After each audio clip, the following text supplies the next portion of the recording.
Welcome back. Now, you will no doubt recognise my next guest from her TV role in Emmerdale, but there's another part of her life that she wants to talk about too. Gemma Oaten battled with anorexia for 13 years. The eating disorder left her so weak that it brought on a heart attack while she was still a teenager, and she joins me now. And, of course, it's Eating Disorder Awareness Week, and it's all very difficult with coronavirus, which might sort of put it in the shade a bit. But you have mercifully got through your illness, but you were very sick for some years, weren't you? Yeah, my anorexia developed at the age of just 10 years old. And my mum and dad took me to the doctor, who turned me away because I wasn't low enough in weight to have a problem, or so they deemed.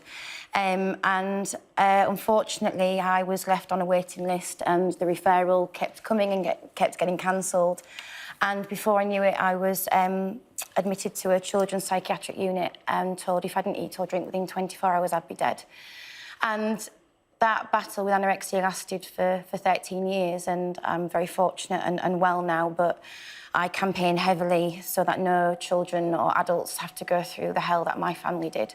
And that is why this week is so important, but Eating Disorder Awareness Week should be every day of the year in my eyes, because it's got the highest mortality rate of any other mental health illness, and 1 in 5 people would die as a direct result of it or by taking their own life. And Mark, that's shocking.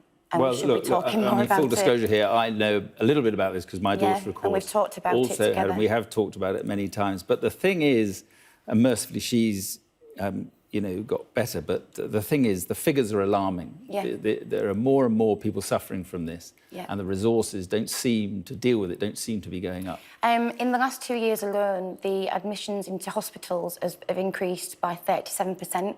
So, as we talked about earlier, that means that people are getting to life-critical level. So this is admission into A&E? Yeah, into hospitals. Units, yeah. Not to eating disorder units, yeah. to A&E. And 2 people are admitted in the UK every hour alone. I mean, that's just shocking, and I really, really need to sort of use my platform in the best way that I can to get the government and the NHS to listen, to use the funding that supposedly has been promised to help with mental health illnesses, to put more of an impact and resource into eating disorders. Early intervention is key. The sooner we can recognise and treat those with eating disorders, the more they have a chance of getting their life back and getting better.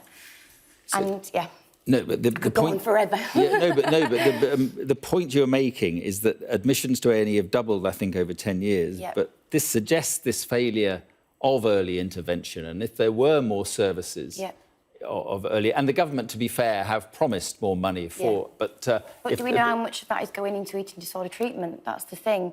I mean, I was reading something the other day that even though there's a long-term plan by the NHS, that it's still going to be 2 years down the line that eating disorders specifically looked like in adult care. 2 years, how much is it going to increase then? I mean, Mark, I do talks around the country. I'm very fortunate. I'm living my dreams. I'm in a play at the moment, 10 times table, touring everywhere. But alongside that, I go into schools and I talk to the children about eating disorder awareness, body image and well-being. I go into as many companies as I can, because whilst the resource isn't there, we need to be able to bridge the gap. And if I am using my voice in any way, shape or form for good, it's to tell those kids. I stand in front of them thinking 1 in 5 of you are going to develop an eating disorder. And 1 in 5... It's so scary. And in your case, and I think we've got some pictures of you when you were struggling, but in your case, did you find it difficult to get the treatment you needed when you needed it? My mum and dad had to fight tooth and nail constantly over and over to get funding for me to go into eating disorder units, and it would be a case of I'd go into an eating disorder unit, I'd get fed up, the treatment wasn't there for me psychologically, and I'd get shipped out. And sometimes when I wasn't even ready, the funding, mum would get a call on a Friday to say the funding's run out, you need to come and get her, she's coming home on Monday.